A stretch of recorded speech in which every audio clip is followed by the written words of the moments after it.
டே, யார் சொத்தை யாருக்கு யார எழுதி கொடுக்கறது? அனாதை பயலே. இனிமேல் என்னால பொறுத்துக்க முடியாது.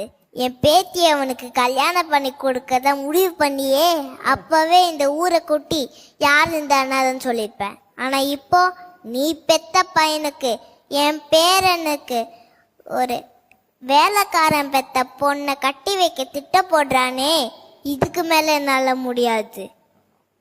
டே, உன் அப்பன் இவன் இல்லை. இன்னும் சொல்ல போனா உன் அப்பன்னு யாருக்குமே தெரியாது. உன் அம்மா யாரு, நீ என்ன ஜாதி, உன் கோலம் உன் கோத்திரம் எதுவுமே யாருக்குமே தெரியாது. இதோ நிற்கிறாமே, இவன் வந்ததுக்கு அப்புறம்தான் என் பையனுக்கு குழந்தை பிறந்துச்சு. விட்டு போன சொத்தும் திரும்பி கிடச்சிச்சு. இவன் வந்த நேரம்தான் எல்லாமேன்னு என் புள்ள நம்பி பரம்பரையா எங்க வம்சத்துல பைய போடுற தங்க காப்ப இவன் கையில போட்ட அழக பார்த்தா என் புள்ள. அந்த காப்பை பார்க்கும் போதெல்லாம் என்னோட பேரனுக்கு கிடைக்க வேண்டிய மரியாதை எவனோ ஒரு அனாதை பையனுக்கு கிடைச்சிட்டு இருக்குன்னு எவ்வளவு நாள் வைரஞ்சிருக்கேன் தெரியுமா?